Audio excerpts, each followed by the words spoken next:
नमस्कार साथियों, स्वागत है आप सभी का। तो आज की क्लास में हिंदी व्याकरण के ऐसे प्रश्नों के बारे में पढ़ेंगे जो हिंदी की किसी न किसी परीक्षा में पूछे गए थे। तो काफ़ी महत्वपूर्ण होगी क्लास, तो आप सभी वीडियो को एंड तक जरूर देखिएगा।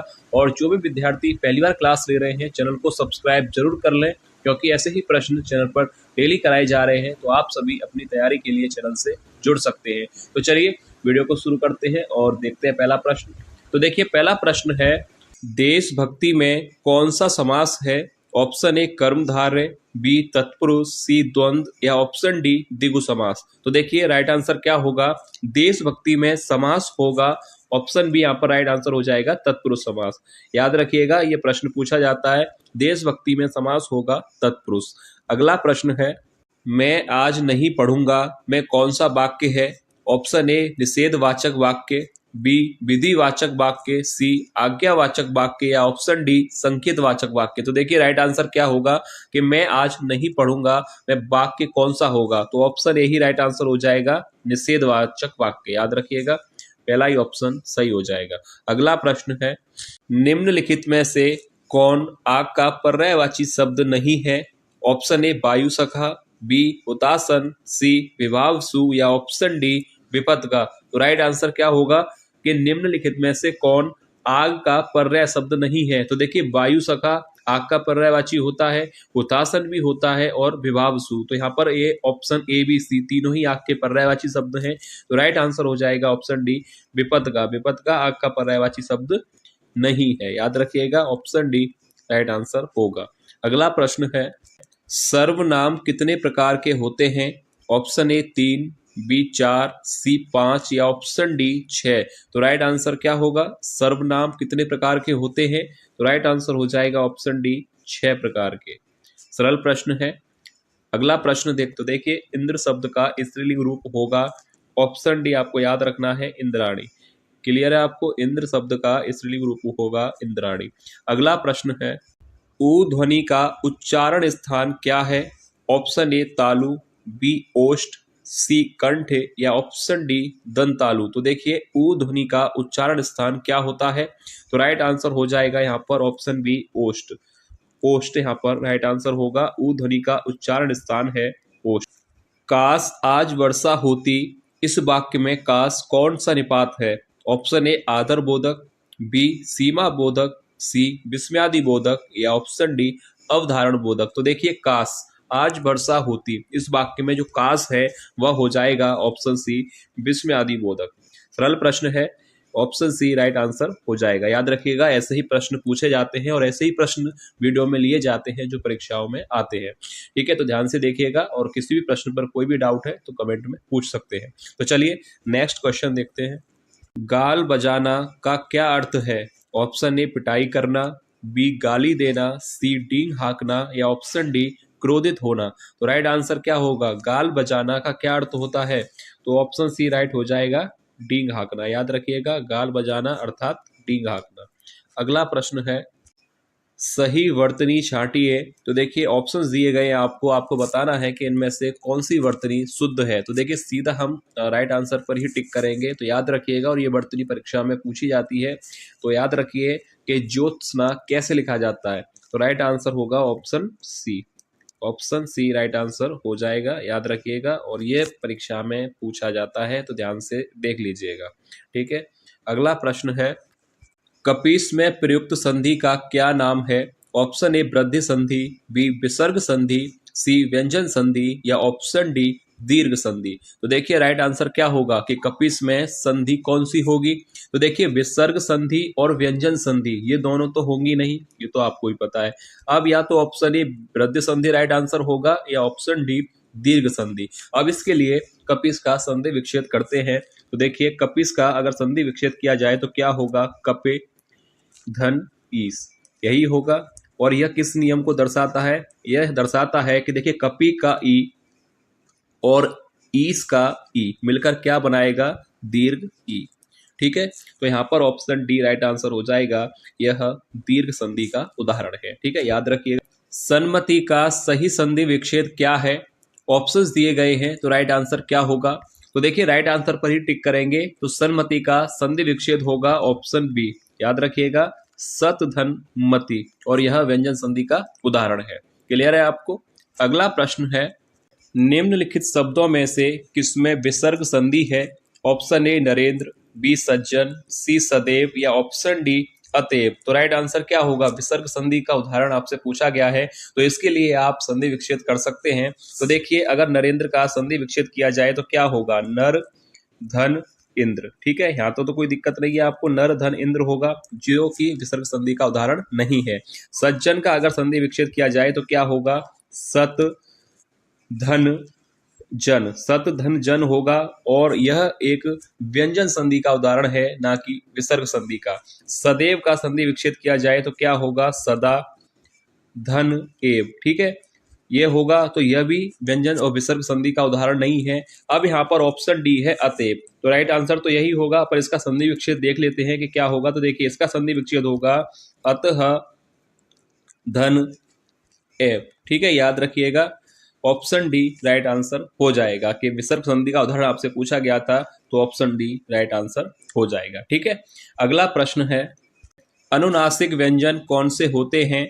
ऑप्शन ए वर्ग का तृतीय अक्षर, ऑप्शन बी वर्ग का प्रथमा अक्षर, या सी वर्ग का पंचमा अक्षर, या ऑप्शन डी इनमें से कोई नहीं। तो देखिए, अनुनासिक व्यंजन कौन से होते हैं और यह प्रश्न पूछा जाता है, ध्यान से इसका आंसर देखिएगा, कि राइट आंसर हो जाएगा ऑप्शन सी, वर्ग का पंचमा अक्षर अनुनासिक व्यंजन कहलाता है। ठीक है, क्लियर है आपको? वर्ग का पंचमा अक्षर अनुनासिक व्यंजन कहलाता है, याद रखिएगा। अगला प्रश्न है, हिंदी वर्णमाला में स्वरों की संख्या कितनी है? ऑप्शन ए 8, बी 9, सी 11, या ऑप्शन डी इनमें से कोई नहीं। तो हिंदी वर्णमाला में स्वरों की संख्या आपसे पूछी गई है, तो राइट आंसर हो जाएगा ऑप्शन सी 11। सरल प्रश्न है, याद रखिएगा, हिंदी वर्णमाला में स्वरों की संख्या होती है 11। अगला प्रश्न है, जो सब कुछ जानता है वाक्यांश के लिए एक शब्द क्या होगा? ऑप्शन ए अज्ञ, बी कृतज्ञ, सी विशेषज्ञ, या ऑप्शन डी सर्वज्ञ। क्या कहा जाएगा जो सब कुछ जानता हो? तो इसके लिए एक शब्द होता है, ऑप्शन डी सर्वज्ञ कहा जाता है, क्योंकि सर्वज्ञ का अर्थ ही होता है जो सब कुछ जानने वाला हो। तो ऑप्शन डी राइट आंसर हो जाएगा। अगला प्रश्न है, ज्ञ वर्ण किन वर्णों के संयोग से बना है? ऑप्शंस दिए गए हैं, तो राइट आंसर पर ही टिक करेंगे कि ज्ञ वर्ण किन वर्णों के संयोग से बनता है, और यह परीक्षा के लिए काफी महत्वपूर्ण प्रश्न है और ये पूछा जाएगा। तो देखिए, ज्ञ वर्ण किन वर्णों के संयोग से बना है, इसको याद कर लीजिए, ऑप्शन बी राइट आंसर हो जाएगा। ठीक है, याद रखिएगा, ज्ञ वर्ण किन वर्णों के संयोग से बना है, तो ऑप्शन बी बिल्कुल राइट आंसर होगा, और इंपोर्टेंट प्रश्न है, परीक्षा के लिए पूछा जाता है, तो ध्यान से इसका आंसर देख लीजिएगा। अगला प्रश्न है, पुरोहित में क्या उपसर्ग है? ऑप्शन ए पुरा, बी पुर, सी पुरस, या ऑप्शन डी पुरह। तो देखिए, पुरोहित में उपसर्ग क्या होगा? तो राइट आंसर हो जाएगा ऑप्शन डी, यहाँ पर सही होगा। अब यही क्यों होगा, इसके लिए आप इसका संधि विच्छेद कर सकते हैं। तो देखिए, पुरोहित का अगर संधि विच्छेद किया जाए तो होगा पुरोह धन हित। ठीक है, यहाँ पर राइट आंसर हो जाएगा ऑप्शन डी, और यह एक कौन सी संधि का उदाहरण होगा? यह एक विसर्ग संधि का उदाहरण है। ठीक है, अगला प्रश्न है, श कौन सा व्यंजन है? ऑप्शन ए ऊष्म व्यंजन, बी संयुक्त व्यंजन, सी अंतःस्थ व्यंजन, या ऑप्शन डी स्पर्श व्यंजन। तो राइट आंसर क्या होगा कि श कौन सा व्यंजन है या वर्ण है? तो राइट आंसर हो जाएगा ऑप्शन ए ऊष्म व्यंजन कहलाता है। श कौन सा व्यंजन है? स एक ऊष्म व्यंजन है। ठीक है, याद रखिएगा, अंतःस्थ व्यंजन नहीं है, क्योंकि अंतःस्थ व्यंजन कौन कौन से होते हैं वो भी देख लीजिए आप, यहाँ से भी प्रश्न बनता है। य, र, ल और व, यह वर्ण कहलाते हैं अंतःस्थ वर्ण, और इनकी संख्या कितनी होती है? 4। ठीक है, ये भी याद रखिएगा, यहाँ से भी प्रश्न बनता है अंतःस्थ व्यंजन से, तो ये वर्ण होते हैं अंतःस्थ वर्ण, और इनकी संख्या होती है 4। अगला प्रश्न है, अघोष वर्ण कौन सा है? ऑप्शन ए ह, बी स, सी अ, या ऑप्शन डी ज। तो राइट आंसर क्या होगा कि अघोष वर्ण कौन सा होगा? तो आपको पता होना चाहिए कि अघोष वर्ण प्रत्येक वर्ग का पहला और दूसरा वर्ण अघोष वर्ण कहलाता है, और इसके अतिरिक्त ये 3 वर्ण भी अघोष वर्ण कहलाते हैं, याद रखिए। तो देखिए, यहाँ पर राइट आंसर क्या होगा? यहाँ पर राइट आंसर हो जाएगा ऑप्शन बी, स कैसा वर्ण है? स एक अघोष वर्ण होगा। ठीक है, क्लियर है आपको? अगला प्रश्न देखते हैं, डपोर शंख का क्या अर्थ है? ऑप्शन ए विख्यात होना, बी कांपने लगना, सी बेवकूफ या ऑप्शन डी सब संबंध छोड़ देना। तो देखिए डपोर संघ का अर्थ क्या होगा, तो राइट आंसर याद रखिएगा ऑप्शन सी बेवकूफ होना या मूर्ख होना राइट आंसर हो जाएगा। डपोर संघ का अर्थ होता है बेवकूफ या मूर्ख।